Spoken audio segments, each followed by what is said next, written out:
एक बार एक बेटी ने अपने पिता से शिकायत की कि उसका जीवन दुखमय है और वह नहीं जानती कि वह इससे कैसे बच पाएगी। वह हर समस्या से लड़ते झगड़ते और संघर्ष करते करते थक गई थी।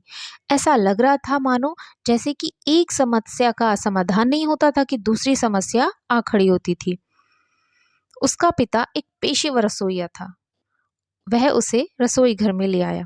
उसने 3 बर्तनों में पानी भरा और प्रत्येक को तेज आग पर रख दिया। एक बार जब तीनों बर्तन उबलने लगे तो उसने एक बर्तन में आलू, दूसरे बर्तन में अंडे और तीसरे बर्तन में पिसी हुई कॉफी बीन्स रखी। फिर उसने अपनी बेटी से एक भी शब्द कहे बिना उन्हें बैठकर उबलने दिया।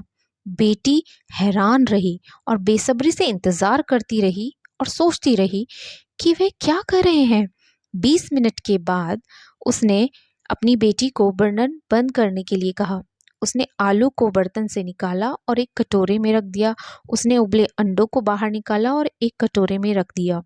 फिर उसने कॉफी बीन्स को बाहर निकाला और एक कप में रख दिया। उसने उसकी ओर मुड़कर पूछा, बेटी क्या देखती हो? बेटी ने कहा, आलू, अंडे और कॉफी। उसने झट से उत्तर दिया। करीब से देखो, उन्होंने कहा, और आलू को छुओ। उसने ऐसा ही किया और देखा कि वे नरम थे। फिर उसने उससे एक अंडा लेने और उसे तोड़ने के लिए कहा। छिलका उतारने के बाद उसने कठोर उबले अंडे को देखा। आखिरकार उसने उससे कॉफी पीने के लिए कहा। इसकी भरपूर सुगंध ने उसके चेहरे पर मुस्कान ला दी। पिताजी, इसका मतलब क्या है? उसने पूछा। फिर उन्होंने समझाया कि आलू, अंडे और कॉफी बीन्स प्रत्येक को एक ही प्रतिकूलता का सामना करना पड़ा, उबलते पानी का। हालांकि हर एक ने अलग अलग प्रतिक्रिया व्यक्त की। आलू मजबूत और कठोर होने के बावजूद उबलते पानी में गया और वह नरम हो गया और कमजोर हो गया।